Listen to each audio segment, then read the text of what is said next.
नमस्कार, आप देखना शुरू कर चुके हैं नॉर्थ ईस्ट लाइव और मुद्दा की संग के साथ स्टूडियो में मैं रंजीत। कोरोना संक्रमण से पूरी दुनिया जूझ रही है। भारत में अभी लगातार इसके संक्रमितों की जो संख्या है वो बढ़ रही है। 13,000 को यह पार कर गया है।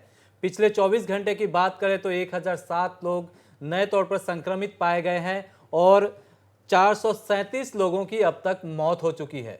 पूर्वोत्तर भारत की बात करें तो अभी तक स्थिति जो है कंट्रोल में है और स्वास्थ्य मंत्री डॉक्टर हिमंत विश्व शर्मा ने जो जानकारी दी है उसके अनुसार अभी भी 1200 लोग क्वारंटीन में है और उनकी जांच की जा रही है। उनके जांच रिपोर्ट में शायद ये संख्या बढ़ेगी, लेकिन इससे चिंतित होने की जरूरत नहीं है क्योंकि ये लोग ऑलरेडी समाज से दूर है और इनसे संक्रमण फैलने का कोई खतरा नहीं है। 24वां दिन है लॉकडाउन का, लोग घरों में हैं। परेशान तो वो लोग हैं जो छोटे छोटे व्यापार से जुड़े हुए हैं और दिहाड़ी करते हैं, मजदूरी करते हैं, उनके लिए बड़ी समस्या उत्पन्न हो गई है। परेशान जो घर में बिना काम के बैठे हैं उनको भी हो रही है, शारीरिक रूप से, मानसिक रूप से। कैसे समाधान निकाला जाए और खासकर व्यापारी वर्ग के लिए क्या कर सकती है सरकार, इस पर चर्चा के लिए हमारे साथ आज जुड़े हुए हैं रवि अजित सरिया जो एक व्यवसायी है और स्तंभकार भी है। हमारे साथ जुड़े हुए वरिष्ठ पत्रकार प्रमोद तिवारी जी। हमारे साथ पहली बार जुड़ रहे हैं जितेंद्र दास जो कराटे के कोच है और ब्लैक बेल्ट 6 dan है। ये इनके अंदर में बहुत से बच्चे जो है ट्रेनिंग पा चुके हैं और बड़े बड़े पदों पर और बड़े बड़े क्षेत्रों में सेवाएं प्रदान कर रहे हैं। आप सबका कार्यक्रम में स्वागत है। सबसे पहले मैं प्रमोद जी के पास आना चाहता हूं। प्रमोद जी, लॉकडाउन का 24वां दिन है और 3 मई तक ये प्रस्तावित है लॉकडाउन, आगे भी शायद बढ़ेगी अगर स्थितियां नहीं सुधरी तो। ऐसे में जो व्यापारी वर्ग है उनको काफ़ी दिक्कतों का सामना करना पड़ रहा है। गरीब तबके की बात करें या बीपीएल के नीचे, गरीबी सीमा रेखा के नीचे जो लोग हैं उनके लिए सरकार या गैर सरकारी संगठन है तो कर रही है काम।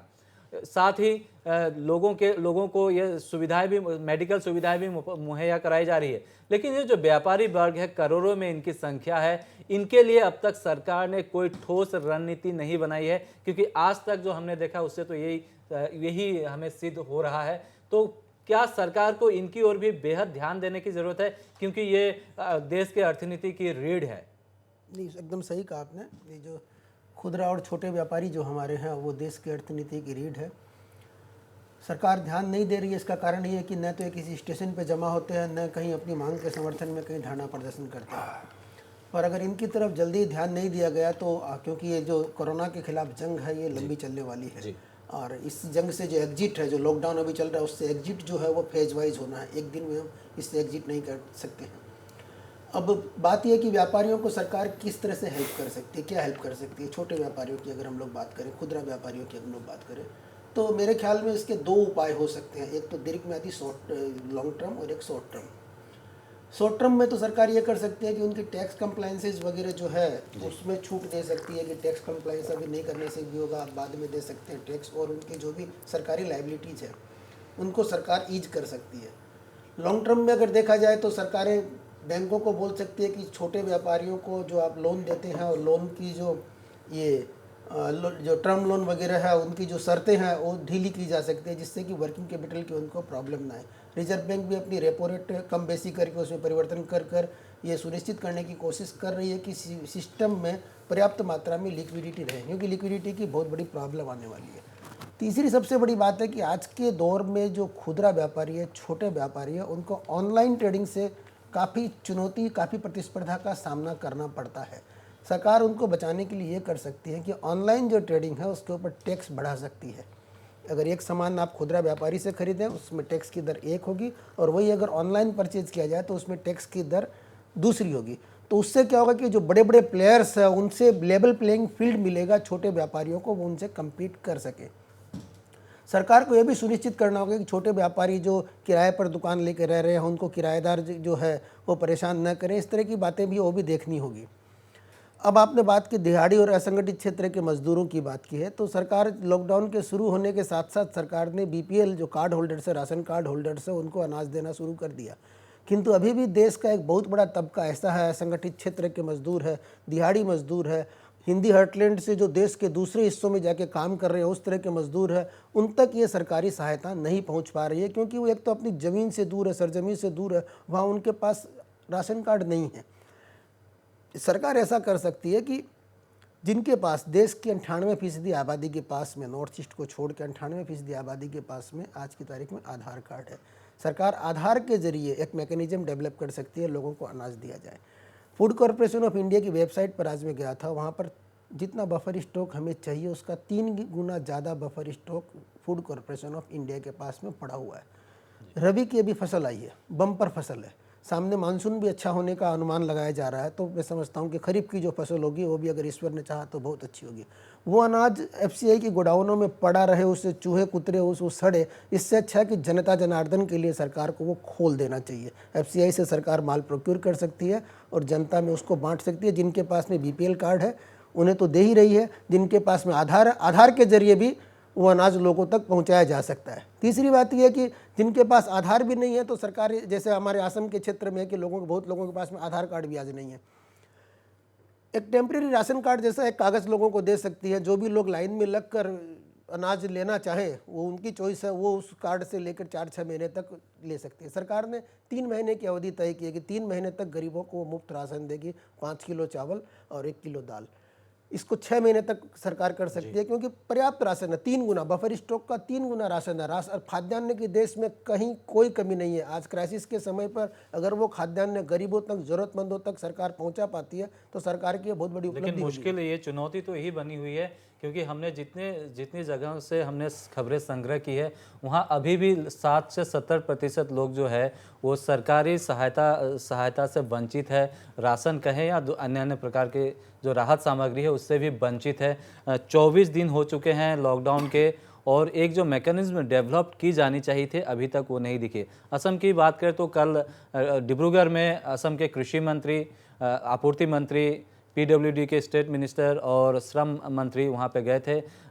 पत्रकारों ने जो सवाल किया था तो आपूर्ति मंत्री के बयान से ऐसा लगा कि उन्हें वस्तु स्थिति का उन्हें ज्ञान ही नहीं है, जिस तरह से उनका बयान आया। हालांकि उनको संभाला अतुल बोरा ने, जो कृषि मंत्री है, उन्होंने कहा कि हम काम कर रहे हैं। ये स्थिति है आज असम की। और मणिपुर से भी हमने जो खबरें संग्रह की थी वहाँ भी काफ़ी दिक्कतें आ रही है। तो कुल मिला के दिक्कतें तो है, और सबसे बड़ी दिक्कत, रवि जी मैं आपके पास आना चाहता हूँ, ये जो लघु व्यवसायी है और दिहाड़ी में चलने वाले लोग हैं, करोड़ों की संख्या में है। अब तक उन्हें कुछ भी मदद नहीं मिल पाया है। सबसे बड़ी बात है, कई व्यापारियों ने इसको लेकर आपत्ति भी जताई है। उनका फ्रस्ट्रेशन सामने खुल के आया है कि 60-70 सालों से सरकारें कोई भी रही हो, खरबों अरबों रुपए उन्होंने अपने खून पसीने की कमाई जो सरकार को दी है, लेकिन सरकार ने अभी तक उनके लिए कोई व्यवस्था नहीं की है, क्योंकि ये बहुत ही संकट काल से गुजर रहे हैं, बहुत दिक्कतों का सामना कर रहे हैं। और चूंकि आप एक व्यवसायी है, आपके साथ भी बहुत से लोगों की रोजी रोटी जुड़ी हुई है, तो क्या कहेंगे आप? देखिए, जब 26 मार्च को जब वित्त मंत्री देश की ने एक घोषणा की थी रिलीफ लोगों के लिए, 1,70,000 करोड़ रुपए की रिलीफ की घोषणा की थी, आप सभी को याद होगा। यह राशि जो भारत की जीडीपी है उसकी 1% है। ये राशि अगर हम तुलनात्मक दृष्टि से देखें, अगर देश के जो अंतर्राष्ट्रीय स्तर पर जो दूसरी जो इकोनॉमिक है, जो विकसित देश है अलग अलग जगहों के, उन्होंने कैसे लोगों की मदद की है कोरोना के संकट में। देखिए कि ऑस्ट्रेलिया ने 10% रिलीफ की घोषणा की है, अमेरिका ने 10% की है, यूनाइटेड किंगडम ने 70% की है। मैं ये नहीं कहूँगा कि उनकी पॉपुलेशन कमती है तो ऐसा ज़्यादा दिखाई पड़ रहा होगा, लेकिन मैं ये कहूँगा कि उनकी जो इच्छा धर्मिता है, वो जो उनकी इच्छा है लोगों की, जो हमारे गरीब तबके के लोग हैं, या जो गरीब को दूसरे सेंस में देखा जाता है। ऐसा हमारे देश में जो गरीब की डेफिनेशन और दूसरी है, वहाँ डेफिनेशन दूसरी है। बहरहाल ये जो बात थी, ये मैंने चलते चलते आंकड़े बताए आपको। लेकिन भारत में जो व्यवसायी है, जो छोटे व्यवसायी है, जो खुदरा व्यवसायी हम कहेंगे, जिनकी संख्या करीब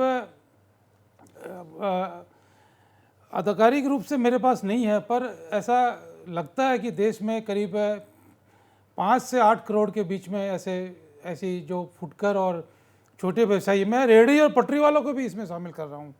रेहड़ी पर जो बेचते हैं सामान, पटरी पर जो सामान बेचते हैं, वो भी इसमें शामिल है इस आंकड़े में। उनको किस तरह आप देखिए, एक रेहड़ी पर बेचने वाला व्यक्ति, एक पटरी पर बेचने वाला व्यक्ति, जो समझ लीजिए हम असम की बात करते हैं, गुवाहाटी की बात करते हैं, ऐसे 500 के करीब जो छोटी छोटी पटरी की दुकानें होगी जो मोमो बेचती है मान लीजिए, वह अचानक पर उनका व्यवसाय बंद हो गया। आज कितने दिनों तक व्यवसाय बंद है, 24 मार्च से आज तक। वो उनका क्या असर हो रहा होगा, उनके परिवार है उनका क्या असर हो रहा होगा। कई लोग उनमें बाहर के राज्य से आए हुए जो लोग हैं, जो रोजगार करते हैं यहाँ पर और वापस घर को भेजते हैं अपना, वो लोग भी शामिल है इसमें। उन लोगों का क्या असर हो रहा होगा, कल्पना करके देखिए। साथ ही जब संगठित क्षेत्र की बात हम करेंगे कि देश में 1 करोड़ 22 लाख जीएसटी के रजिस्टर्ड करदाता है, एक्टिव करदाता हम जिसको हम कहेंगे, इसके अलावा भी रजिस्टर्ड करदाता है, लेकिन एक्टिव करदाता 1 करोड़ 22 लाख है। उन लोगों को किस तरह रिलीफ पहुंचाया जाए, यह गवर्नमेंट के सामने एक बड़ा प्रश्न समझ में आया है। जो आप बात करें व्हाट्सएप के द्वारा या अन्य सोशल मीडिया में जो खबरें आ रही है कि किस तरह से व्यापारियों को कोई हेल्प नहीं मिल रही, क्योंकि एक ऐसा माना जाता है एक व्यापारी के पास 3 कर्मचारी मिनिमम या 2 कर्मचारी मिनिमम जरूर रहते हैं उसके पास। एक उसके पास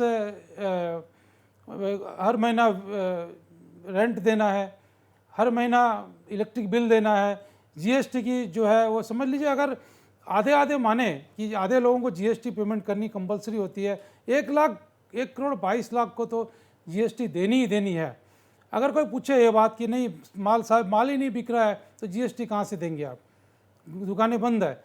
लेकिन जो पहले की जीएसटी है, देखिए व्यापार में क्या होता है कि जीएसटी का पेमेंट आप अगले महीने करते हैं, अगले महीने 20 तारीख को करते हैं। जब वो 20 तारीख को संग्रह करके अपने पैसों में से, क्योंकि क्या होता है व्यापार में सारी तरह की चीज़ें होती है, आप माल उधार भी बेचना पड़ता है, माल नकदी भी बिकता है, माल ख़राब भी हो जाता है, कई तरह की चीज़ें आते हैं। जीएसटी के पेमेंट हर महीना अगले महीना 20 तारीख को करते हैं हम लोग। वो जीएसटी पेमेंट आज के दिन में अगर व्यापारी को बोले कि आप फरवरी महीने की जीएसटी पेमेंट आप तुरंत करो तो बेहद मुसीबत में वो पड़ जाएगा, ये बात तय है। तो इसके लिए क्या सुविधा की जा सकती है, जैसा कि विदेश की दूसरी जो संपन्न इकोनॉमी है, जो उन्होंने कैसा किया है कि अपने यहाँ जो एम्प्लॉयज़ है उनको सैलरी सरकार दे रही है उनके मार्फत। आप देखिए मैं जो बोलने का प्रयास कर रहा हूँ आपको कि एक व्यापारी के मार्फत सरकार उनके कर्मचारियों को सैलरी देने का प्रयास कर रही है। यह दूसरी संपन्न देश की इकोनॉमी की सरकारों ने ऐसा किया है। तो हमारे देश में इस तरह की एक जो रजिस्टर्ड जीएसटी एंटिटी है जिसमें 1 करोड़ 22 लाख जो अप्रैल महीने तक रही है, उनको सरकार रिलीफ पहुंचा सकती है। इस तरह से अपने कर्मचारियों के लिए उन्होंने पेमेंट की व्यवस्था करवा सकती है। चाहे वह ऐसा भी किया जा सकती है अगले 6 महीना तक जीएसटी पेमेंट में जीएसटी जो दर है जो उसमें कटौती की जाए, या जीएसटी पेमेंट की 50% की पेमेंट जीएसटी की देय हो, ऐसा भी किया जा सकता है गवर्नमेंट के मामले से। लेकिन एक बात पक्की है, आज जो सुबह रिजर्व बैंक के गवर्नर शक्तिकांत दास ने जो आज घोषणा की है उसमें उससे मेरे को लग रहा है कि हम उसी दिशा में जा रहे हैं, क्योंकि उसने बैंकों को ज़्यादा छूट दी है, बैंकों को ज़्यादा लोन देने के लिए उन्होंने छूट दी है। बैंकों को ज़्यादा कम पैसा रिजर्व बैंक को जमा कराना पड़ेगा। एक चीज़ और उसने गवर्नर साहब ने एक और अच्छी बात की है, जो म्यूचुअल फंड्स है उसको भी उन्होंने अंतर्गत में उन्होंने रिलीफ पहुंचाया है, क्योंकि आने वाले दिनों में जिन लोगों ने शेयर्स और म्यूचुअल फंड में इन्वेस्ट किया हुआ है, जो नॉन बैंकिंग फाइनेंशियल सेक्टर में इन्वेस्ट किया हुआ है, वो वापस रिडीम करवाने जाएंगे, पैसे अपने पैसे लेने जाएंगे। तो कहाँ से आएंगे पैसे अचानक पर, हज़ारों करोड़ों रुपए एक साथ में दे नहीं पाएंगे। तो रिजर्व बैंक के गवर्नर ने ये आज रिलीफ उनको रवि जी, आप ये कहना चाहते हैं कि रिजर्व बैंक ने जो कदम उठाया है वो एक तरह से संकेत है कि आने वाले दिनों में जो है व्यापारियों के लिए कुछ किया जाएगा। और आप कुछ ऐसा मेरे को लग रहा है कल या परसों तक आने वाले लिक्विडिटी बनी रहे, तरलता बनी रहे सिस्टम में, उसके लिए रिजर्व बैंक ने टोटके किया। किंतु जैसा कि रवि जी ने कहा कि प्राइवेट सेक्टर के जो एम्प्लॉयज़ हैं उनको सरकारें, जो जैसे विदेशों में उन्होंने उदाहरण दिया, सरकारें उनको सैलरी दें, तो यहाँ संभव नहीं है, क्योंकि निजी प्रतिष्ठानों में जो लोग काम करते हैं वो असंगठित क्षेत्र के अधिकतर है। उनका न कोई पीएफ कटता है न कोई ईएसआई कटता है, उनके कहीं कोई रिकॉर्ड नहीं है। तो ऐसा कोई मैकेनिज्म डेवलप ही नहीं हो सकता जिससे दे। कमी क्या है? कमी व्यवसायियों में है, व्यवसायियों के प्रेशर ग्रुप नहीं है। कामरूप चैम्बर ऑफ कॉमर्स में नाम लेकर कह रहा हूँ, असम चैम्बर ऑफ कॉमर्स आज लगे हुए हैं रिलीफ वितरण में। रिलीफ वितरण जरूरी है, मैं कहता हूं कि रिलीफ वितरण बहुत ही जरूरी है, पर रिलीफ का वितरण करना उनका मुख्य कार्य नहीं है। उनका मुख्य कार्य एक प्रेशर ग्रुप की तरह काम करना, सरकार के ऊपर दबाव बनाना है, सप्लाई चेन न टूटे ये सुनिश्चित करना है। उनको ये सुनिश्चित करना है कि आवश्यक वस्तुओं की सप्लाई जारी रहे, व्यवसायियों को किसी तरह की दिक्कत का सामना न करना पड़े। सरकारों को उनको मेमोरेंडम देना है कि छोटे व्यवसायियों को किस तरह बचाया जाए। आज जो काम हम यहाँ बैठकर आपके चैनल के थ्रू कर रहे हैं, ये काम एक्चुअल में चैम्बर ऑफ कॉमर्स और जो ट्रेड यूनियन, ट्रेड एसोसिएशन से उनका है, किंतु वो लोग थोड़ी थोड़ी राशन की सामग्री ले जाकर इसको एक क्राइसिस को फोटो अपॉर्चुनिटी बना रहे हैं, और अपना जो कुनबा है, जो उनका ओन ऑडियंस है, उसके लिए वो, मैं तो ये कहूँगा कि कुछ भी नहीं कर रहे हैं आज की तारीख में। तो जी हाँ, बिल्कुल। असम चैम्बर ऑफ कॉमर्स कहें या कामरूप चैम्बर ऑफ कॉमर्स और इस तरह के जो ट्रेड ऑर्गेनाइजेशन है, आज तक हमने भी ऐसे नहीं देखा है, उनकी ओर से कोई आवाज़ ही नहीं उठी है। और ये चूंकि ये लड़ाई लंबे लड़ी जाएगी, और अब अगर ऐसा ही चलता रहा तो बहुत जिनका प्रतिनिधित्व करने का दावा करते हैं उनके लिए उन्होंने कुछ बहुत दिक्कतें सामने आने वाली है। इस पर जरूर उनको विचार करना होगा। हमारे साथ जितेंद्र दास है, कराटे के ये कोच है, और चूंकि लॉकडाउन में लोग जो है घरों में हैं और फिजिकल एक्टिविटी उनकी घट गई है, मानसिक तौर पे परेशान है। जितेंद्र दास, आप पहली बार नॉर्थ ईस्ट लाइव पर है, आपका एक बार फिर स्वागत करता हूं। तो ये जो अभी जो लोग घरों में हैं, तो किस तरह से अपने समय का इस्तेमाल कर सकते हैं, क्योंकि फिजिकली और मेंटली फिट रहना बहुत ज़रूरी है। पहले तो मैं न्यूज़ नॉर्थ ईस्ट लाइव का जो दर्शक है, जो ये शो देख रहा है, सबको मेरा प्यार भरा नमस्कार। साथ में अपील भी है कि घर में रहिए, घर में रहिए।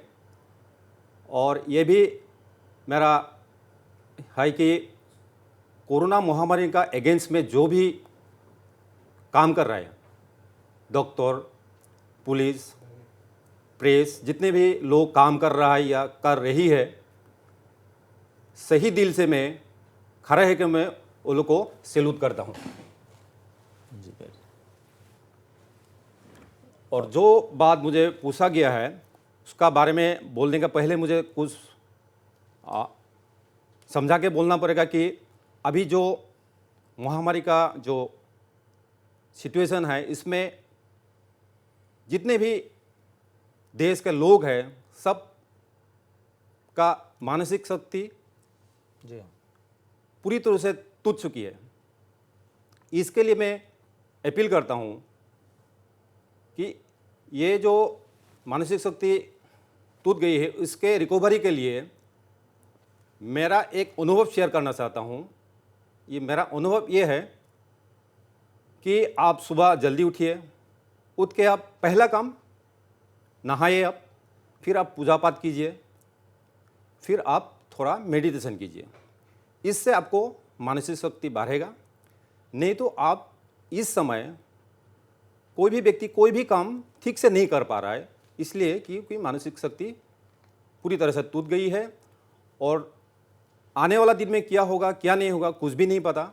इसके लिए कुछ भी काम ठीक से नहीं कर पा रहा है। हम लोग का जो नॉर्मल लाइफ का शेड्यूल है वो पूरी तरह से उलट-पलट हो गया है। बिल्कुल। क्या करना चाहिए एक्चुअली? मेरा मेडिटेशन तो आपने बताया, हाँ, और किस तरह के जो सिंपल एक्सरसाइज है वो घर में कर सकते हैं, आप सिर्फ बोल के बता सकते हैं। ठीक है, मैं इसके बारे में विस्तार से बोलने का कोशिश करता हूँ। अभी 2020 में शायद आसाम बोल के नहीं, कहीं भी कोई भी मैच नहीं होगा, कोई भी चैंपियनशिप, कोई भी गेम नहीं होगा। ओलंपिक भी रद्द हो चुका है, आईपीएल वगैरह सभी इवेंट बंद है। सभी इवेंट बंद हैं। जी हाँ, बिल्कुल। तो मेरा कहना क्या, आपको मैं बीच में रोकता हूँ, एक मिनट में बता दूं दर्शक अगर कोई सवाल करना चाहते हैं तो हमारे फोन लाइन खुल चुके हैं। इस वक्त हमारे साथ जितेंद्र दास है, कराटे के कोच है। फिजिकली अगर कुछ बात फिजिकल मेंटल फिटनेस के लिए अगर कुछ पूछना चाहे तो आप इनसे सलाह मशवरा ले सकते हैं। अगर व्यापारी वर्ग के साथ आप व्यापारी वर्ग से जुड़ा कोई सवाल आपके अंदर है या कोई सुझाव है, तो आप सीधे हमारे जो नीचे नंबर फ्लैश हो रहे हैं उस पर फ़ोन करके आप अपने अनुभव को साझा कर सकते हैं। इस वक्त हमारे साथ ऊपरी असम के ब्यूरो चीफ रिपुंजय दास हमारे साथ जुड़ चुके हैं। रिपुंजय, लॉकडाउन का आज जो है 24वां दिन है, और कल वहाँ पे 4 विभाग के मंत्रियों ने जो बैठक की थी और कुछ एक्शन लेने की बात कही गई थी, क्या वो प्रैक्टिकली आज दिखा है आपको वहाँ पे?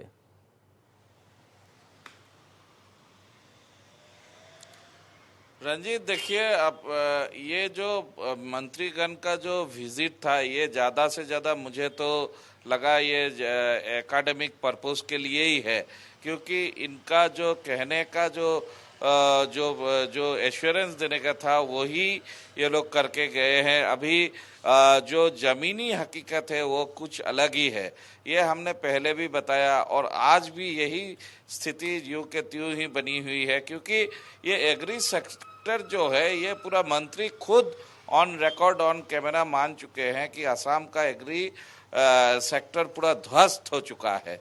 तो इस ध्वस्त हुए एग्री सेक्टर को फिर से इसको रिवाइव करना, इसको फिर से जीवित करना एक हरकुलियन टास्क है, जिसको आप बोल सकते हैं कि बहुत ज़्यादा इसमें एफर्ट लगेगा, लेकिन वही एफर्ट दिख नहीं रहा है अभी। रंजित, आज भी हमने कुछ जगहों का खबर लिया था, कुछ जगहों का दौरा भी किया था, वहाँ भी हमने देखा कि जो किसान है अपनी फसल को, अपने आखिरी पड़ाव का जो फसल है वो फसल को किसी तरह वो जुटा रहे हैं।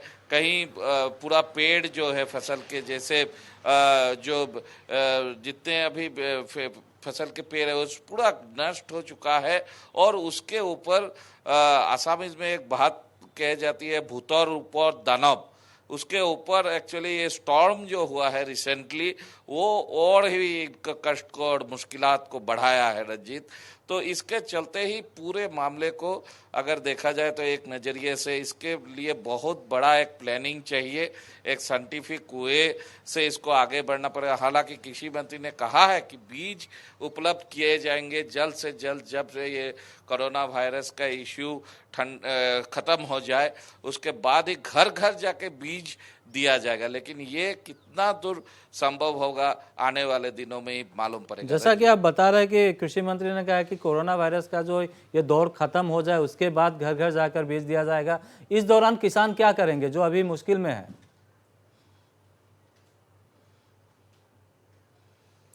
वही बात है, सबसे लाख रुपए का सवाल वही है रंजीत जी, इस दौरान किसान क्या करेंगे। अभी किसानों का यही मेरा कहना था कि मंत्री का यही उनका एक्शन प्लान उनके पास होना चाहिए था कि जितने एग्रीकल्चर डिपार्टमेंट से जुड़े हुए लोग हैं, जैसे कि हम देख रहे हैं, बार बार मैं दोहराना चाहूँगा रंजीत, क्योंकि काम भी वैसा ही हो रहा है। जो स्वास्थ्य मंत्री डॉक्टर हिमंता बिश्व शर्मा, उन्होंने इतना तक प्रोएक्टिव स्टेप लिया रंजीत। देखिए अब जो सेवेंथ सेमेस्टर में जो स्टूडेंट एमबीबीएस के थे उनको भी इन्होंने डॉक्टर के लिए स्पेशल खास तरीके की ट्रेनिंग तैयार करके एक 600-700 डॉक्टर का एक पूल बना लिया। तो ऐसा फोरसाइट चाहिए रंजीत, ऐसा फोरसाइट चाहिए मिनिस्टर्स के होना पड़ेगा ऐसा फोरसाइट, ताकि एक वर्क फोर्स क्रिएट किया जाए जो पूरा किसानों के हर दम जाए, हर मुसीबत में उनका साथ दे, हर दिन जाए, हर समय उनके साथ विजिट करे, हर मुश्किलात में उनके टेक्निकल एडवाइस दे। आसाम एग्रीकल्चर यूनिवर्सिटी है, वहाँ के साइंटिस्ट क्या कर रहे हैं, वहाँ के जो रिसर्चर्स है वो क्या कर रहे हैं, ये जो आसाम वेटनरी कॉलेज है खानापारा में, वहाँ के साइंटिस्ट रिसर्चर क्या कर रहे हैं, उनकी भूमिका क्या है, ये सब कुछ मंत्री को ही लेके एक टीम क्रिएट करके करना चाहिए था इतने दिनों तक। अभी लॉकडाउन का ही 24वां दिन है, 1 महीना होने को है, अभी फिर बाढ़ का स्थिति आएगा, उस समय तक खेती बाड़ी कितना प्रॉब्लमेटिक हो जाता है पूरे जी असम में, बिल्कुल, आपको बहुत मालूम ही है प्रॉब्लम रंजीत। आएगी अगर तो बाढ़ लगता की नहीं है स्थिति कि पैदा ये होती है, किसान, क्योंकि जो असम में हर साल मई जून सेक्टर में मई कुछ जून में सुधार पहली बाढ़ आएगा, आती है। ये लगता आपको नहीं। थोड़े देर के लिए रोकते हैं। रिपुंजय, हमारे साथ एक दर्शक जुड़ चुके हैं। जी, आप कौन बोल रहे हैं, कहाँ से बोल रहे हैं, आपका सवाल क्या है? हेलो, हाँ जी, आप कौन बोल रहे हैं, कहाँ से बोल रहे हैं, आपका सवाल क्या है? सवाल है, आप शिलोंग से बोल रहे हैं? जी बोलिए। हाँ जी, हम बोल रहे हैं कि हम लोग छोटा फुटपाथिया बिजनेसमैन है। हाँ जी बोलिए, सुन हम रहे हैं, लोग आप छोटा कंटिन्यू बिजनेस- कीजिए। छोटा बिजनेसमैन है ना। हेलो हेलो सर, हम लोग छोटा बिजनेसमैन है, जो अभी जो बंद बंद हो रहा है इसके लिए बहुत टेंशन में था। क्या क्या सिस्टम कुछ होगा? जी हाँ, बिल्कुल आपकी चिंता बहुत जायज़ है और इसी पर आज हम ये मुद्दा कार्यक्रम भी कर रहे हैं। हमारे साथ इस वक्त हमारे साथ प्रमोद तिवारी जुड़े हुए हैं, वरिष्ठ पत्रकार है। रवि अजीत सरिया जी भी है। शिलोंग से भी एक व्यापारी का ये सवाल है कि बंद है, आगे क्या होगा, उनको कुछ सूझ नहीं रहा है। तो प्रमोद जी, क्या सरकार को बहुत जल्द कोई ऐसी घोषणा नहीं करनी चाहिए कि ऐसे व्यापारी जो है छोटे छोटे, उनके लिए एक ठोस आधार बने, उनको रिलीफ मिले? जरूर जरूर करनी चाहिए सरकार को। और मैं समझता हूँ कि जब लॉकडाउन से जब हम लोग एग्जिट करेंगे धीरे धीरे, तो फेज वाइज सरकार व्यापारियों के लिए कुछ न कुछ राहत का पैकेज जरूर लेकर आएगी, चाहे वो टैक्स कंसेशन का हो, टैक्स कंप्लाइंस में रिलैक्सेशन का हो, इजी लोन की अवेलेबिलिटी हो, और ये जो ऑनलाइन, जिससे मैंने कहा था कि ऑनलाइन ट्रेड से काफ़ी कंपटीशन है, तो ऑनलाइन में टैक्स थोड़ा बढ़ाकर यहाँ कम करके इस तरह की कुछ ना कुछ व्यवस्था सरकार जरूर लेगी। क्योंकि हम सभी जानते हैं कि जो खुदरा व्यापार है वो हमारी भारत की बैकबोन अर्थनीति का, तो सरकार उसे यूं ही छोड़ देना नहीं चाहती। पर उसके लिए अगर शिलोंग में भी वे हैं तो उनके जो भी एसोसिएशंस हैं उनके द्वारा सरकारों पर प्रेशर दिलवाना चाहिए, उन्हें मेमोरेंडम देना चाहिए, आप लोग किस तरह की सहूलियत चाहते हैं। सरकार के पास आप मांगने नहीं जाएंगे तो डेमोक्रेटिक सेटअप में जब तक प्रेशर ग्रुप्स काम नहीं करेंगे, जब तक आप अपनी मांगों को चुने हुए प्रतिनिधियों के सामने नहीं रखेंगे, तब तक आप रिलीफ की आशा नहीं कर सकते। तो ये काम भी आपको स्थानीय स्तर के ऊपर भी और अपने राज्य के स्तर के ऊपर भी, राष्ट्रीय स्तर के ऊपर भी व्यापारियों को ये करना होगा। जी हाँ, बिल्कुल। कार्यक्रम को आगे जारी रखेंगे और जितेंद्र दास है हमारे साथ, हम उनसे ये जानने की कोशिश करेंगे कि मेडिटेशन और योगा तो करना ही है, साथ में जो फ्री हैंड एक्सरसाइजेज होते हैं उसके क्या फ़ायदे होते हैं, और जिन लोगों को रात को नींद नहीं आती है वो किस तरह का एक्सरसाइज करें कि कम से कम रात तो उनकी आराम से गुजरे। इस पर भी चर्चा करेंगे। फिलहाल रुकेंगे एक छोटे से ब्रेक के लिए।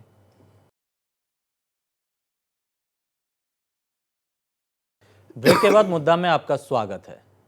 हम बात कर रहे हैं लॉकडाउन और इससे उपजी जो समस्याएं हैं, खासकर व्यापारी वर्ग को किस तरह की मुश्किलातों का सामना करना पड़ रहा है, क्योंकि अभी तक सरकार ने इनके लिए कोई निश्चित योजना की घोषणा नहीं की है। हालांकि व्यापारी वर्ग को ये उम्मीद है कि बहुत जल्द सरकार उनकी समस्याओं को ध्यान में रखते हुए किसी पैकेज की घोषणा कर सकती है या राहत के लिए कई योजनाएं लागू कर सकती है, या अब जो टैक्स वगैरह है उसके नियमों में बदलाव किया जा सकता है। लेकिन समस्या ये है कि व्यापारी वर्ग का प्रतिनिधित्व करने वाले संगठन जो है इस वक्त नदारद दिख रहे हैं और शायद इसीलिए प्रेशर नहीं बन पा रहा है। हमारे मेहमान जो आज गेस्ट है हमारे प्रमोद तिवारी और रवि अजीत सरिया भी इससे सहमति रखते हैं। एक बार फिर मैं रवि जी से पूछना चाहता हूँ, क्योंकि आप चूँकि व्यापारी है, आप भी किसी ना किसी ट्रेड, आपका प्रतिनिधित्व करने वाला कोई संगठन जरूर होगा, व्यावसायिक संगठन, उनकी ओर से किस तरह की व्यवस्था की गई है या करने की योजना है, क्या बताएंगे आप? देखिए, चर्चाएं तो रोज़ हो रही है, लोगों के बीच में इस बात की अच्छी खासी चर्चाएं हैं। व्हाट्सएप में विजुअल्स और ऑडियो वीडियो आदान प्रदान भी हो रहे हैं, बातचीत अच्छी हो रही है। लेकिन धरातल पर की ओर देखते हैं अगर, तो कुछ ठोस नज़र नहीं आ रहा है, निकल के कुछ भी नहीं आया है। व्यापारी ने इस वक्त देखिए दिल खोल के वो सरकार की मदद करने में आगे आई है, ये इसमें कहीं भी दो राय नहीं है। पूरे देश में इस बात की चर्चा है कि व्यापारी समाज के लोग, चाहे वह ऊपर लेवल के व्यापारी हो, मध्यम श्रेणी के हो या लोअर लेवल के, सब ने अपने अपने स्तर पर सरकार की अपील पर सेवा कार्य हाथ में लिया है। कहीं सूखा राशन दिया जा रहा है, कहीं बना के सेवा की जा रही है, कहीं डायरेक्ट धन दिया जा रहा है अनुदान में, असम में आरोग्य निधि में, कई तरह के लोग कर रहे हैं व्यापारी।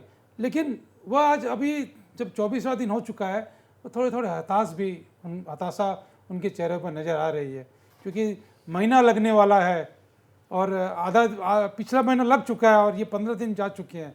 अब हो सकता है कि मकान मालिक किराया मांगे, हो सकता है कि जी हाँ, बिल्कुल ऐसे। पर आप बता रहे हैं व्यापारियों ने काफ़ी सहायता की है, पर जहाँ तक गल्ला माल की बात है, जिन्सों के दाम काफ़ी बढ़ गए हैं। बिल्कुल, होलसेलर को कहा जाता है तो वो बताता है कि सोर्स पे दाम बढ़ गया है, रिटेलर कहता है कि हमसे होलसेलर ज़्यादा ले रहे हैं, और उससे नीचे के जो फुटकर है, जो छोटी छोटी गली मोहल्ले में दुकान देकर बैठे हैं, वो कहते हैं कि हमारा ट्रांसपोर्टेशन वगैरह का खर्च बढ़ गया है। पर at the end of the day जो कंज्यूमर है बेचारा, उसे इस महामारी के वक्त, इस क्राइसिस के वक्त उनकी जेबें ढीली हो रही है, जबकि आप उसमें पहले से उनकी जेबों में किल्लत है। इस पर आप क्या कहना चाहेंगे?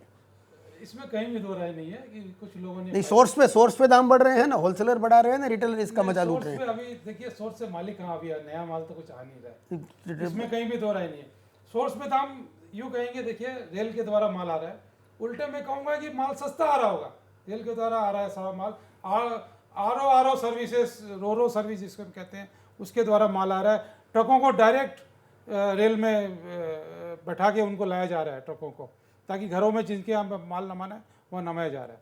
लेकिन ये भाव जो बढ़ने की बात है, इसमें कहीं भी दो राय नहीं है कि बहुत सी चीज़ों के भाव तेज़ी से बढ़े हैं। जी हाँ, और ये आपूर्ति मंत्री ने भी माना है। उन्होंने ये कहा है कि जिला उपायुक्तों को, मैं असम के आपूर्ति मंत्री की बात कर रहा हूँ, उन्होंने माना है कि कहीं ना कहीं प्रशासन इसमें फेलियर रही है। तो जो लोग मतलब कालाबाजारी भी कर रहे हैं या सामग्रियों की कीमतें अधिक वसूल रहे हैं, उनके खिलाफ एक्शन लिया जाएगा। और आपूर्ति मंत्री के एक्शन की बात इस वक्त मैं नहीं करूंगा। एक फ़ोन लाइन पर हमारे एक दर्शक जुड़े हुए हैं। जी, आप कौन बोल रहे हैं, कहाँ से बोल रहे हैं, क्या आपका कोई सवाल है या कोई सुझाव देना चाहते हैं इस वक्त? जी सर, मैं दिनेश कुमार गुप्ता ओजाई से बोल रहा हूँ। जी, आप क्या कहना चाहते हैं? मैं जो छोटा इंडस्ट्री है सर, जैसे हम लोग तेल निकालते हैं चक्का में, चक्की में आटा वाटा पीसते हैं, ये छोटा छोटा जो मिल है जो अकेले चलाते हैं, ये कब तक खुलने का आता है? जी हाँ, बहुत ही महत्वपूर्ण सवाल है और बहुत से लोग इसी उम्मीद में है कि कम से कम जो आटा चक्की है, चावल वगैरह का मिल है और मसाला पीसने का जो मिल है, इस तरह के जो छोटे छोटे लघु उद्योग कहेंगे इसको, ये कब खुलेंगे? तो सरकार ने एक तरह से गाइडलाइन जो जारी किया है, अगर सब कुछ ठीक रहता है, कंट्रोल में रहता है, तो आप और हम सभी यही उम्मीद करते हैं कि 20 अप्रैल के बाद सब कुछ इस तरह के जो उद्योग है उनको शुरू करने की अनुमति दी जा सकती है। लेकिन सबसे बड़ी बात है कि अगर जो सिचुएशन है वो कंट्रोल में रहता है तो आप उम्मीद कर सकते हैं कि 20 अप्रैल के बाद एक नई सूचना आप तक जरूर पहुंचेगी। आपके सवाल के लिए बहुत बहुत धन्यवाद। और हमारे साथ इस वक्त सिलचर से हमारे सहयोगी विक्रम सरकार जुड़ चुके हैं।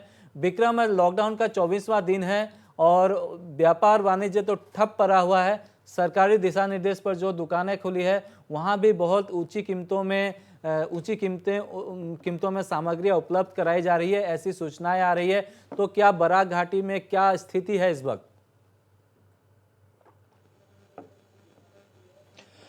हाँ रंजीत, जैसे कि हम जानते हैं आज 24वां दिन है लॉकडाउन का और हमने ऐसे बहुत सारे केसेस देखे हैं जहां पे जिला प्रशासन, जो कछार जिला प्रशासन है, ऐसे जो दुकानदार हैं जिनको ऑलरेडी रेट चार्ट दिया गया है और ये निर्देश भी दिया गया था रंजीत कि जो रेट दिया गया है उसके ऊपर कोई 1 रुपए भी ज्यादा नहीं ले सकता, क्योंकि ये समय बहुत ही कठिन समय से लोग पूरा देश गुजर रहा है। तो ऐसे बहुत सारे जो दुकानदार हैं उनके ऊपर केसेस हुआ है, उनके रजिस्ट्रेशन को भी कैंसिल कर दिया गया है जब ऐसा कोई कंप्लेन आता है। और खुद हम लोगों ने भी जब ग्राउंड रिपोर्टिंग की या इन्वेस्टिगेशन की रंजीत, तब ऐसा देखा है कि ऐसे तो लोग छुप जाते हैं, लेकिन कभी कभी लोग मौके का फायदा उठाते हैं। जो जाम 1 रुपए है वो बढ़ा के 50 पैसे या 1 रुपए ज्यादा करके लेते हैं, जो कि नहीं लेना चाहिए। लोगों के दिल में एक ऐसा माहौल है रंजीत, जैसा कि हम जानते हैं हर तरफ एक डर है। हालांकि गवर्नमेंट ने बार बार कहा है कि डर की कोई बात नहीं, हम लोग समर्थ हैं, जस्ट अपना जो नॉर्म्स है उसे मेंटेन करें, घर में रहे। लेकिन चीजें जो है वो हर एक छोर तक जाके मुहैया नहीं हो रही है, ऐसा लग रहा है रंजीत। जी हाँ, कहीं ना कहीं परेशानी तो है और ऊपरी असम से लेकर निचले असम तक हमारे संवाददाताओं ने जो रिपोर्ट भेजी है, इसमें ऐसा लग रहा है कि जो राहत सामग्री वितरित की जा रही है, लोगों को जितनी मिलनी चाहिए उतना भी उन तक नहीं पहुंच पा रहा है। बराक घाटी में क्या ऐसी स्थिति है? हाँ रंजीत, एक ही स्थिति पूरे देश में है, पूरे असम में है। ऐसे भी बहुत से लोग हैं जिनकी सामने हम लोग उजागर करेंगे। अभी इन्वेस्टिगेशन चल रही है हर तौर पे, हमारे न्यूज की तरफ से भी मीडिया की तरफ से भी चल रहा है और डिस्ट्रिक्ट एडमिनिस्ट्रेशन की तरफ से भी चल रहा है। ऐसा खबर आया है कि जो लोग रिलीफ जिनको गवर्नमेंट की तरफ से दिया गया था कि वो जाके लोगों तक पहुंचाए, ऐसे बहुत लोग हैं जो उन रिलीफों को अपने फायदे के लिए इस्तेमाल कर रहे हैं या छुपा के रख रहे हैं। बहुत सारा सामने आने वाला है रंजीत। और एक चीज गौर करने की बात है, जब हम नॉर्मली लोगों से बात करते हैं, जो नॉन गवर्नमेंट स्टाफ है, जैसे प्राइवेट सेक्टर्स में काम कर रहे हैं रंजीत, ऐसा हो रहा है जैसे एक बहुत डर एक लोगों के दिल में कि नौकरी जा सकती है क्योंकि बाहर के जो प्रोजेक्ट्स हैं वो इंडिया में नहीं आएंगे। तो जो लोग असम के हैं, जो बाहर काम कर रहे हैं, अन्य राज्यों में काम कर रहे हैं, बेंगलोर, मुंबई, दिल्ली, हैदराबाद, ऐसे जहां पे जिन परिवार के लोग ऐसे हैं रंजीत, जो आईटी सेक्टर्स में काम करते हैं या कोई भी प्राइवेट सेक्टर में काम, उनके दिल में, उनके घर वालों के दिल में एक डर है कि अगर क्या होगा उस वक्त जब इन लोगों की नौकरी अगर चली जाएगी। तो ये एक डर, ये भी एक डर है रंजीत, अभी जो लोगों के दिल में चल रही है। जी हाँ, बिल्कुल बिल्कुल डर तो है ही। हालांकि प्रधानमंत्री ने कहा है कि जो कंपनीज है और ऑर्गेनाइजेशन है वो कम से कम अपने कर्मचारियों को ना निकाले, उनके सैलरी में कटौती ना करे, और मकान मालिकों के लिए या दुकान के जो किराए पे दुकान है उनके मालिकों से भी कहा गया है कि इस वक्त कम से कम परेशान न किया जाए। तो आपने जो बात बताई, वहाँ के लोगों की चिंता जायज़ है, और शायद ये पूरे भारत के अलग अलग राज्यों के जो लोग हैं बाहर काम कर रहे हैं वो भी कहीं ना कहीं चिंतित है। ऐसे कई सारे समाचार आ रहे हैं, हम आगे भी इसको दिखाएंगे। फिलहाल आपने जो जानकारियां साझा की उसके लिए आपका बहुत बहुत धन्यवाद। रवि जी, प्रधानमंत्री ने तो कह दिया है कि किराए को लेकर हो या नौकरी को लेकर हो, जो प्राइवेट सेक्टर में है, ऐसे लोगों को परेशान ना किया जाए, मतलब उनकी रोजी रोटी ना छीनी जाए। लेकिन हकीकत कुछ और ही आ रहा है। बहुत सी ऐसी खबरें आई कि सैलरी देके उनको निकाला जा रहा है। शिलोंग से भी ऐसी खबर आई कि हम अपने न्यूज़ में दिखाएंगे कि एक किराए के मकान में रह रही एक लेडी को भी निकाल दिया गया है। तो ऐसे बहुत सारे समाचार आ रहे हैं। विपदा की इस समय में जब एकजुटता दिखानी चाहिए, क्योंकि सब परेशान है कहीं ना कहीं। क्या कहेंगे? देखिए, जब प्रधानमंत्री ने कहा कि सभी को कहा कि अपने किराएदार को रखे या सैलरी क्लास है उनको एम्प्लॉयमेंट से ना निकालें, ऐसा कहा है। लेकिन अब देखिए, पूरी स्थिति को देखिए, 24 दिन हो चुके हैं और अभी तक हमें ये नहीं पता कि और कितने दिन ये लॉकडाउन चलेगा। 3 तारीख तक चलेगा या आगे और 18 तारीख तक चलेगा, ये अभी तक पता नहीं चल रहा है। जब एक अच्छी बात ये रही है कि डेली 1000 के करीब केस आ रहे हैं, उससे ज़्यादा बढ़ नहीं रहे, 1000 के करीब। और ये अगर इसी तरह हम लोग कंटेन करने में सफल रहे तो ये मान के चलिए कि अगले 3 महीने तक हमको ये जूझना पड़ेगा। 3 महीने तक हमको इसी तरह से लड़ना पड़ेगा हालातों के साथ में। ये बात तय है कि देश भर में करीब जिन लोगों ने जो 2 करोड़ लोग निकल के आए हैं अभी, जो असंगठित क्षेत्र से, जो व्यापार कर, जो मजदूरी करते थे, जो बिल्डिंग बनाने का काम करते थे, जो बड़े बड़े प्रोजेक्ट में थे, वह कुछ दिनों तक उनका एम्प्लॉयमेंट ख़त्म हो जाएगा। जो ठेकेदार उनको काम में लाते थे वो ख़त्म हो जाएगा।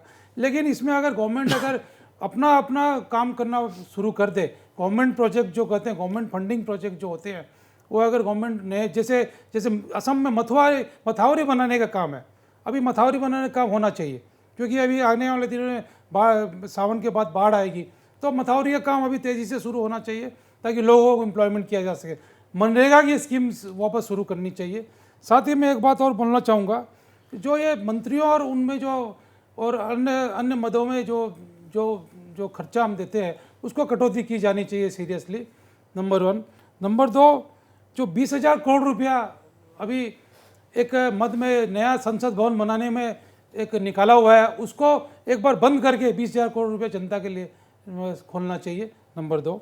नंबर 3, एक 3.5 लाख करोड़ रुपया अलग से तेल के मद में पड़ा हुआ है। जो अभी तेल के जो अंतर्राष्ट्रीय जो भाव गिरने शुरू हुए और जितनी खपत कम हो रही है, उससे तेल कंपनियों को जो फायदा हुआ है, 3.5 लाख करोड़ रुपया हर वर्ष ऐसा रुपया पड़ा हुआ है, जिसको सरकार को डाइवर्ट करके इस वेलफेयर काम में लगाना चाहिए। साथ में ये मैं एक बात और ये कहूँगा कि इस समय जो पॉलिटिकल पार्टी खास करके जो सत्ताधारी पार्टी है, उनके जो कार्यकर्ता है, जो वार्ड लेवल पर उनको काम शुरू करना चाहिए। वार्ड लेवल पर वो एक जो अभी शिलोंग से एक भाई साहब, जो एक छोटे व्यापारी, फुटकर व्यापारी ने फ़ोन किया कि फुटपाथ पर खड़े होकर फुटपाथ पर वो अपना बिजनेस चलाते, उनका काम बंद हो गया। ऐसे व्यापारियों को कौन चिन्हित करेगा? अभी सरकार को तो नहीं पता कि अमुक व्यक्ति का काम वहाँ पर सरकार फुटपाथ पर खड़े होकर काम पुचका बेच रहा है या चाट बेच रहा है या मोमो बेच रहा है, सरकार को तो नहीं पता। ये काम वो वार्ड के लोग करेंगे, वार्ड काउंसलर या वार्ड के जो अन्य अन्य लोग हैं, जो जो जो जैसे प्रमोद जी ने कहा कि जो संस्थाएं हैं, जो व्यावहारिक संस्थाएं हैं, उनके लोग चिन्हित करेंगे और वो चिन्हित करके सरकार के पास आवेदन भेजेगी तुरंत फानन में कि ये लोग जो है इस तरह से ये लोग जी हाँ, काम से बिल्कुल अलग हुए। आप जो बोले सही है, लेकिन प्रधानमंत्री या वित्त मंत्री ने लॉकडाउन के बाद जिस तरह से बैंकिंग क्षेत्र हो या इंश्योरेंस सेक्टर हो, और साथ ही प्रधानमंत्री ने मकान मालिकों से आग्रह किया, लेकिन इस वक्त आग्रह करना, अपील करने से ज़्यादा क्या कोई ठोस दिशा निर्देश नहीं होना चाहिए? नहीं, दिशा निर्देश तो नहीं हो सकते। आप किसी को फोर्स नहीं कर सकते कि कोई आपका टेनेंट है आप उससे भाड़ा मत लीजिए, ऐसा तो सरकार बोल नहीं सकती है। सरकार अपील ही कर सकती है, मानवीय ह्यूमैनिटेरियन ग्राउंड के ऊपर अगर वो लोग कोई रिलैक्सेशन देना चाहें तो दे सकते हैं, नहीं देना चाहें तो वो उनकी मर्जी है। और जो जिन्हें नौकरी से निकाला जा रहा है, नौकरी से निकालने की बात भी है कि अगर संगठित क्षेत्र में है तब तो लेबर लॉज है हमारे यहाँ जो रोकते हैं, इसी तरह आप किसी को इस तरह से नौकरी से नहीं निकाल सकते। किंतु जहाँ पर संगठित क्षेत्र नहीं है वहाँ भी सरकार के हाथ कटे हुए कानूनन, सरकार कानूनन कुछ भी नहीं कर सकती। जी हाँ, बिल्कुल। तो ऐसे कम से कम इस वक्त तो ये जो असंगठित क्षेत्र के लोग हैं और उनका प्रतिनिधित्व कर रहे हैं, ऐसे में ये कोरोना वायरस के महामारी से शिक्षा लेकर क्या अब इसको एकजुटता दिखानी चाहिए और एक प्रॉपर प्लेटफॉर्म के जरिए सरकार के उसमें रजिस्टर होना चाहिए, क्या कहेंगे? नहीं, वो तो एक लंबी बात हो गई कि लेबर लॉज जो कंट्री के हैं उन्हें और ज़्यादा कड़े किए जाने चाहिए, सरल भी होने चाहिए, कड़े भी होना चाहिए। इतने कड़े भी ना हो जाए कि वो इंडस्ट्री फ्रेंडली न रहें। जी, कि कई बार क्या होता है, जैसे हमने पश्चिम बंगाल का हाल देखा कि वहाँ लेबर यूनियनों ने पूरी की पूरी जूट इंडस्ट्री को तबाह करके रख दिया। और आज की तारीख में अगर हम देखा जाए तो पश्चिम बंगाल जो एक समय भारत का इंडस्ट्रियल हॉटस्पॉट हुआ करता था, आज वहाँ पर इंडस्ट्री के नाम पर कुछ भी नहीं है। तो लेबर लॉज बैलेंस्ड होने होंगे, वो इंडस्ट्री फ्रेंडली भी होने होंगे, लेबर फ्रेंडली भी होने होंगे, पर वो एक लंबी प्रक्रिया, दीर्घ म्यादी, लॉन्ग टर्म बात हम कर सकते हैं। शॉर्ट टर्म में तो यही है कि जो लोग अपनी नौकरी के ऊपर ही आश्रित है, जिनके पास अभी दूसरा कोई चारा नहीं है, सरकार उनके पास अनाज पहुंचाए, बीपीएल कार्ड के जरिए अनाज पहुंचाए। अगर उनके पास राशन कार्ड नहीं है तो डायरेक्ट उनके अकाउंट में कुछ पैसे जमा करवाएं, जिससे कि वो अनाज के अलावा जो उनकी ज़रूरत है वो पूरी कर सकें। तो शॉर्ट टर्म मेजर्स तो यही हो सकते हैं। जी हाँ, बिल्कुल। और अनाज भी ज़रूरी है, पानी भी ज़रूरी है और स्वस्थ रहना भी ज़रूरी है। और स्वस्थ रहने के लिए जो हमारे फिजिकल मेंटल एक्सरसाइज है वो भी ज़रूरी है। हमारे साथ जितेंद्र दास बने हुए हैं, कराटे के कोच है और बहुत से पिछले 20 वर्षों में उन्होंने बहुत से स्टूडेंट को ट्रेन किया है। आज वे अलग अलग क्षेत्र में, मैं पहले ही बता चुका हूँ कि अलग अलग क्षेत्र में स्टेब्लिश है। जितेंद्र जी क्या कहेंगे, लॉकडाउन कितना बढ़ेगा? 3 तारीख तक तो है ही और आगे भी बढ़ेगा, तो लोगों को किस तरह के फिजिकल एक्टिविटी करना चाहिए और किस तरह के जो सिंपल एक्सरसाइज है उनके थकान को, उनको स्ट्रेस को ख़त्म कर सकते हैं, क्या कहेंगे? इसका बारे में मैं पहले बोलना चाहूँगा, जो खेल में जुड़ा हुआ है, जैसे फुटबॉल हो, वॉलीबॉल हो, ताइक्वांडो, कराटे, जितने भी खिलाड़ी हैं सब के लिए मैं बोलना चाहूँगा, वो लोग का मन में एक क्वेश्चन रहता है हमेशा कि फ़ुटबॉल खेलने के लिए अभी बड़ा फील्ड चाहिए। ये बात सबको पता होता है कि हमको कराटे खेलने के लिए एक स्टेडियम चाहिए अच्छा वाला। तो इस समय वो वाला बात नहीं चलेगा, क्योंकि अभी एक महामारी चल रहा है। इसी को लेके मैं एक उपाय देना चाहता हूँ, सुझाव देना चाहता हूँ कि हमको प्रैक्टिस करने के लिए सिर्फ एक योगा में ही सफिशिएंट है। उसमें हम कुछ भी कर सकता है, हम स्पोर्ट रनिंग कर सकता है, स्किपिंग कर सकता है, पुशअप कर सकता है, सीटअप कर सकता है हम। फिर उसमें आपको जो मुझे बोला गया कि आपको रात सोने के लिए या मेंटली फिट रहने के लिए क्या करना पड़ेगा, वही बोल रहा हूँ मैं। आपको पसीना थोड़ा निकलना ही पड़ेगा। अगर खेल में जो जुड़ा हुआ है उसके लिए भी बोल रहा हूँ मैं, और जो खेल का साथ जुड़ा नहीं है ये भी सब लोग ये एक्सरसाइज कर सकता है। ये वार्म अप एक्सरसाइज है। आप हिप्स रोटेशन कर सकता है, आर्म रोटेशन कर सकता है, आप नेक रोटेशन कर सकता है चारों तरफ। तो ये करने का बाद आपको थोड़ा पसीना आएगा, थोड़ा थकान आएगा। तो इसके ये लेके आपको थोड़ा मेंटल आपको स्टैब्लिश होगा। और मैं बार बार बोलना चाहूँगा आपका नॉर्थ ईस्ट लाइव माध्यम से कि आप पूजा पाठ ज़्यादा से ज़्यादा करिए, तब मैं एक पूजा पाठ करने के बाद आपका जो मन का शांति होगा, वो शांति से आपको रात का नींद भी आएगा। और जो मैं फिजिकल फिट का बात कर रहा हूँ, फिजिकल ट्रेनिंग करने के लिए, एक्सरसाइज करने के लिए आपको पहले मन का कॉन्सेंट्रेट होना पड़ेगा, आपको फोकस होना पड़ेगा कि हम प्रैक्टिस करने जा रहा हूँ। जी हाँ, बिल्कुल। आध्यात्मिकता की ओर भी आपको जाना होगा और ऐसे आप छोटी जगह में आप ऐसे एक्सरसाइज कीजिए जिससे आपका पसीना आए, थोड़ी थकान महसूस हो। नियम के साथ करें और इसके लिए बहुत सारे वीडियोज़ है। इस वक्त तो आप ये सोशल मीडिया के माध्यम से ही जो एक्सरसाइज है वो देख सकते हैं। जितेंद्र दत्त हमारे साथ बने हुए तो हमारे साथ शरद भी है। शरद, आज 24वां दिन है लॉकडाउन का और हम आज जो विषय पे बात करें वो ये है कि करोड़ों व्यापारी वर्ग जो है, व्यापारी है, व्यवसायी है, बिजनेसमैन है, छोटे छोटे व्यवसायी है, उनको बहुत दिक्कतों का सामना करना पड़ रहा है। तो मणिपुर में स्थिति कैसी है? सरकार उनके लिए क्या कुछ काम करे? क्योंकि अभी तक सेंट्रल गवर्नमेंट ने तो कुछ नहीं किया है। रंजित, लॉकडाउन की 24वां दिन है। हालांकि यहाँ पर लॉकडाउन की जो भी लॉकडाउन की जो भी गाइडलाइन जो है वो जो पब्लिक मान के चल रही है। और ऐसे कोई अगर रही बात लॉकडाउन की अंदर कठिनाई की अगर बात करें तो वही जैसे अनऑर्गेनाइज सेक्टर जो रहते हैं उनमें हाँ परेशानी ज़रूर उठानी पड़ी लॉकडाउन की चलते हुए, लेकिन फिर भी सरकार की तरफ से भी कोशिशें जारी है कि कैसे उनको मदद दिया जाए। और जो भी सरकार की तरफ से जो हो सकते हैं वही काम हम करते हुए दिखाई दे रहे हैं ज़मीन पर। और हालांकि मेरे तरफ से भी कहना चाहूँगा कि लॉकडाउन की स्थिति जो है ये सामान्य स्थिति नहीं है। ये बिल्कुल दिक्कतों भरी, परेशानी भरी मतलब ये दिन जा रही है। सरकार की तरफ से जो भी ज़रूरत चीज़ों की सामान वगैरह जो है घर घर तक पहुंचाने की जो कार्य जो है वो करते जा रहा है।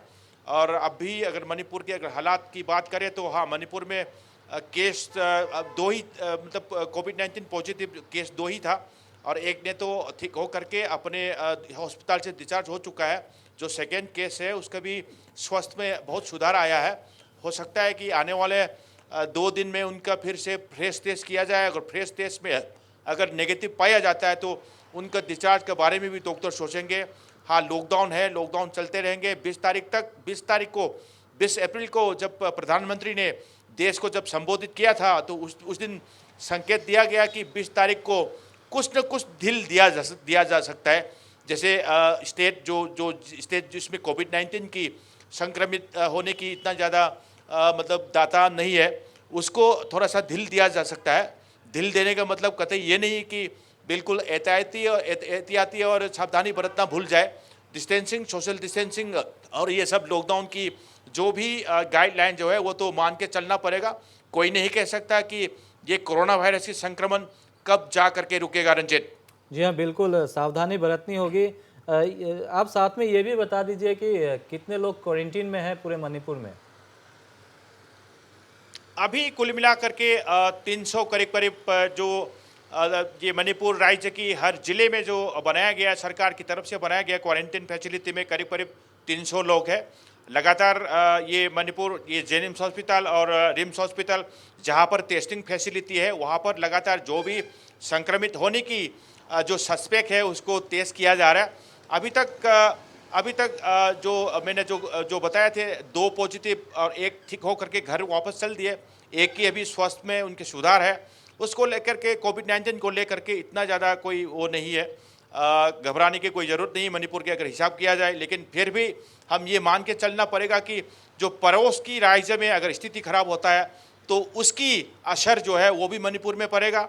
इसीलिए यहाँ पर लोग बाग फिजिकल डिस्टेंसिंग, सोशल डिस्टेंसिंग और लॉकडाउन की जो भी गाइडलाइन है वो मान के चलना पड़ेगा। जब तक ये सरकार की तरफ से कोई नया ऐलान नहीं करते तब तक मान के चलना पड़ेगा। रंजित जी हाँ, बिल्कुल। अब इन तमाम जानकारियों के लिए आपका बहुत बहुत धन्यवाद शरद। हम आगे भी आपसे जुड़ते रहेंगे।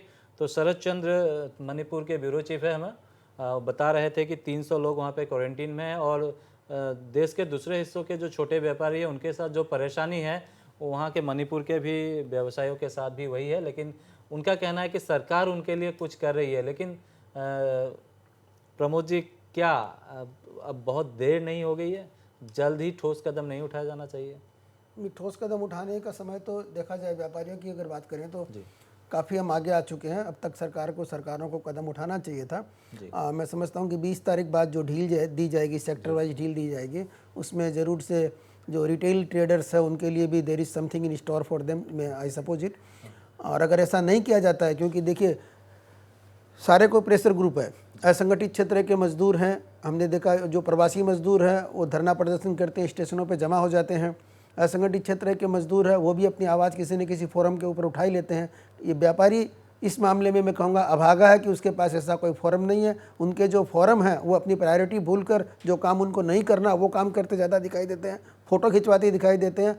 उन्हें अपनी आवाज़ उठानी पड़ेगी। किस फोरम से उठाएंगे, कैसे उठाएंगे, इन अभागों के लिए कौन आगे आएगा, ये तो आने वाला समय ही बताएगा। मैं तो चाहूँगा कि सरकारें अपनी तरफ से इनपुट जमा करके स्वतः स्फूर्त संज्ञान ले, कॉग्निजेंस ले इनकी प्रॉब्लम्स का, और इन्हें भी जनसंख्या के और जो हमारी जनसंख्या के और जो लोग हैं उनको कुछ राहत जिस तरह सरकार पहुंचाने की कोशिश कर रही है, इन लोगों को भी राहत पहुंचाने के लिए एक मैकेनिज्म के साथ सरकार आगे आए। जी हाँ, बिल्कुल।